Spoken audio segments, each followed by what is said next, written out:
Firstly, an apology. It's been so long since I've done a video about this car. 2 months since it went down to Brucey's and I had all that maintenance done. I'll tell you about that in a minute.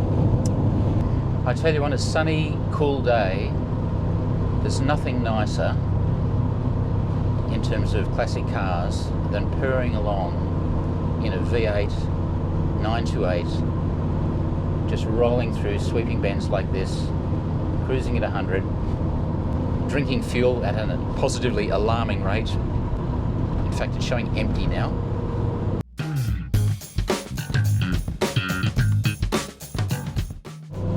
As a driver's car, it's fantastic. It's got a nice low sill, you've got great vision, it just feels nice, driving position is superb. It feels like a small car when you drive it, but it's a big V8. It sounds great, rides well, drives well, steers well. What don't I like about it? Well, what you can see there, the fuel gauge. When I left, it had a quarter of a tank. That was like about 5 minutes ago. Now it's showing almost empty. I don't know if we're going to get to the servo. It's very thirsty. That's a big thing. The other thing is the power. Cruising on the freeway like this is great. It's a highway car, it's an autobahn car. But this country's got 110k speed limit. But around town, with this tall geared automatic, the engine that produces the torque up high, not down low, it's actually not very quick. In its day they were quick, but by modern standards, any hot hatch will blow it off. I can't believe how quickly that's gone down. That is showing negative empty. Wouldn't it be interesting if you could take all the good things of this car, and there are many, and combine them with the power and torque of a Tesla motor? No, what a heretic. Some of you already want to shoot me. You know where I'm going with this, don't you? Why don't we make a car that's a 928, but not this 928, because this one's too good. How about we rescue an old 928, one that's beyond hope, one that's got a shot motor, shot drivetrain, decent body shell, decent interior, take that old car and bring it back to life in a way that it was never going to happen as a petrol car anymore. Put an EV drivetrain in it, put an electric motor in the back, batteries in the front, give it 300 horsepower, 400 horsepower, and masses of torque, and make a superb driver's car that's got all the good things about a 928, but doesn't have the thirsty, high-maintenance V8. Chuck out the whole drivetrain. Engine, torque tube, gearbox, diff, all gone. And do what a few people have done overseas to similar cars, 911s, 944s. Get the weight balance right. Oh, thank God, a servo. And I'll never have to do this again. Wouldn't that be cool? Shall we do it? Shall we do it? A project? Why don't we?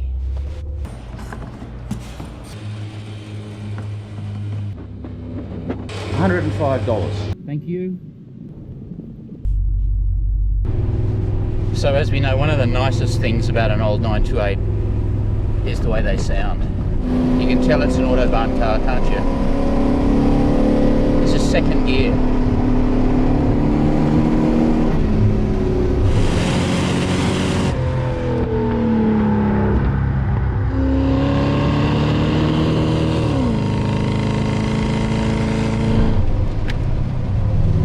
Third gear, just cruising.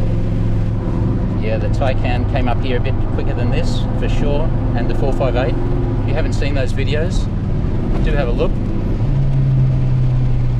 Yeah, magnificent car. This is not the natural terrain. While it's a beautiful car to drive up there, a sports car, this is not really a sports car. They're a luxury GT cruiser. It'd be so nice if you could make one that actually went a little more sporty. I mean, it was still great, but you could feel a beautiful balance there. It just swept along.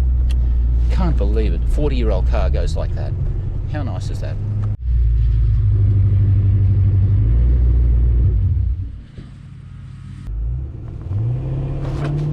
That's a bit better on the launch. Still a little bit lazy.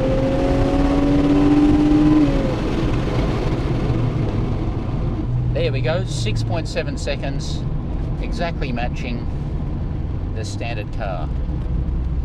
But how impressive is that, to have a car this old running on what seems to be its original injectors that can still perform like that?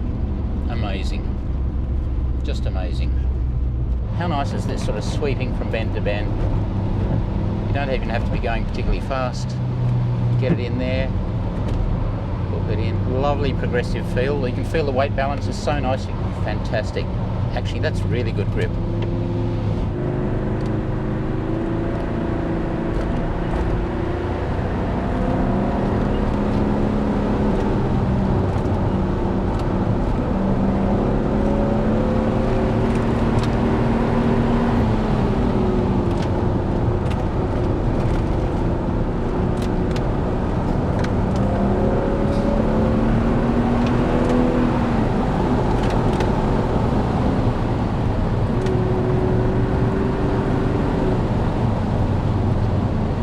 The new brake lines on, the pedal's a lot firmer, but it's still a really hard old compound pad. And you can do all that and still keep it under the speed limit. Amazing. The world's most ridiculous sunroof. If you are buying a 928, then try and buy one without a sunroof. It's a tiny little slot, and by this age, they're very problematic. Are they collectible? They kind of, like 20 years ago, they were worth nothing. Consequently, a whole lot of them were bought for nothing and neglected. So there's a lot of them that have, now they're going up again, or they did go up and now they've stabilised again. They're still not worth a real lot, but there's a lot of them out there that for a period of their life were not serviced well. So they now look pretty good because they've had some love, had some money spent on them. Probably like this one. I suspect for a period it just sat around and did not very much. But then somebody's poured a bucket load of money into it, and then I've poured a bit into it, and thankfully it seems to have been garaged all its life, so the interior is pretty good. That's the hardest thing to get right. But yeah, it's a lovely car. The ride is really good. You can feel the weight balance forward and back as you get on and off the throttle, but it's not enough to upset the rear like a 911. Like coming into a corner like this, you back off, no brakes come in a little bit too quickly, and it just sits and squats. You can feel the rear end of the car is really, really stable. Put the windows down so you can hear the bellbirds. We just got to wait for the traffic to come through. Okay. Thank you. You got a big smile from the road worker. See if we can get up this driveway. Oh, look at that. Confidence. Too easy.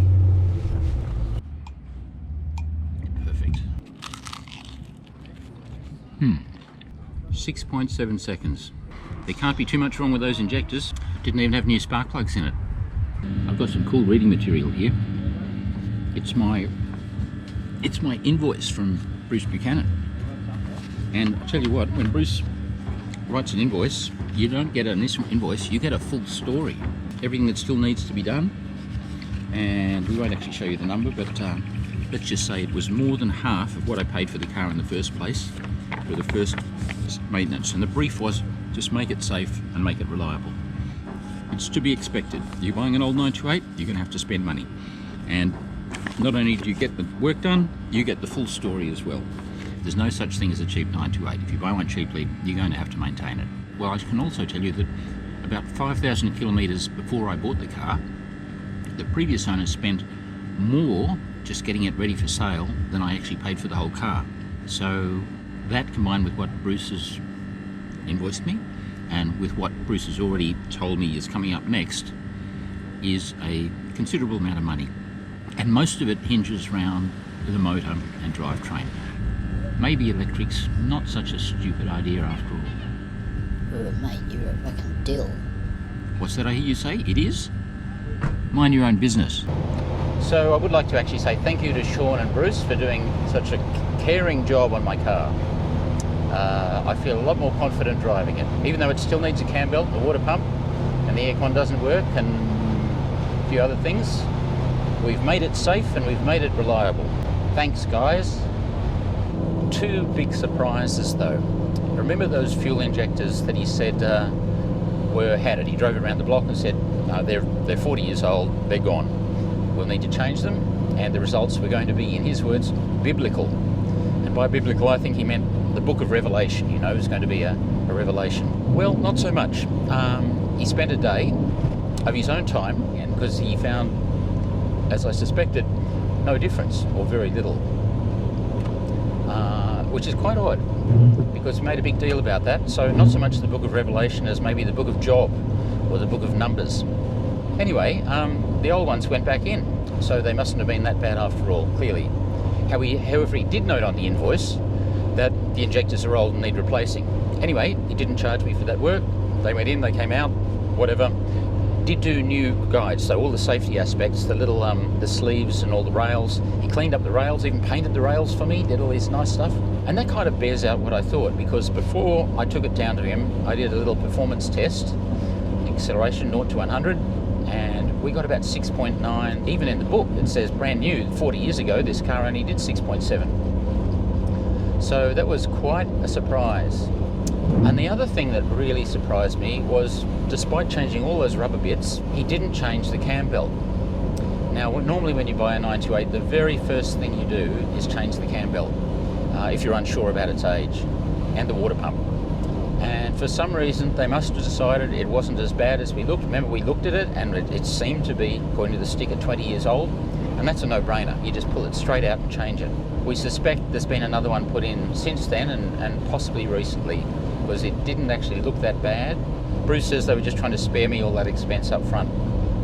Anyway, what I did do though is I put new tyres on it, because those old Chinese, whatever they were, Happy Flower, were garbage. Not just the fact they were old, they were probably garbage when they were new. They looked alright, they had plenty of tread, but they had no grip in any conditions. So we've got a nice set of Yokohamas on now, and I think they're 701 Fleavers, which are okay. I was hoping to put Pilot Sport 4s on, but there just weren't any available anywhere in this size. So look, make no mistake, I'm not going to wreck this car. This is too nice a car now. We're going to keep this, we're going to keep improving this, fixing it up. What have we got to do next? The seats need a bit of love, the paint, the clear coat's coming off in places. We'll just keep fixing it up.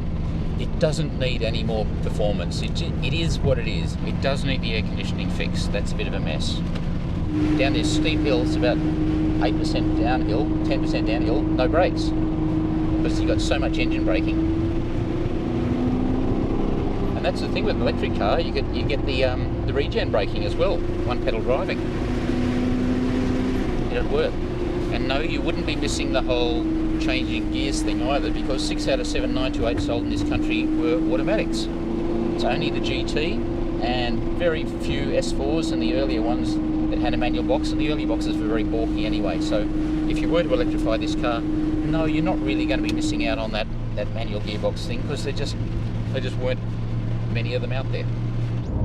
Now I know this is not going to be a cheap process. In fact, for the cost, you could probably go out and just buy a brand new Model 3 Performance Tesla. But that's not the point, is it? We're trying to save a car here. We're trying to make something that'll have a lot more longevity than a Tesla Model 3 Performance. I don't see that as being a collectible car anytime soon. That's enough fun for today. Thanks for watching inCARnation. If there are any cars you'd particularly like us to review, let us know. We'll try and get hold of one. We've got a heap out there. We've got an Audi R8. We've got an amazing Datsun 240Z that's just got an incredible history, been all around the world, and absolute concourse car. A 928 that's electric, but sounds like a 928. A V8 burble on the overrun, up and down the gears. Retro meets the future. Goes like a Tesla, handles like a 928, brakes like a 928, ride comfort like a 928, but minimal running costs, never put petrol in it, same weight balance as a 928, in other words 50-50 or 48 front, 52 rear, and a decent range so you can actually take it somewhere. That, to me, is a car I'd be excited with. Travesty, heretic, burn him, cut his nuts off. To each their own. Expensive idea? Yes. Stay tuned to find out what happens next. Here's cheers. Happy Porsching. In the next video, I'm going to pop in and see Nick and Shane at Electro Gusto, engineers who specialise in resto modding classic vehicles with electric power. And we'll start speccing out exactly what a Porsche 928 EV8 would look like. See you next time. So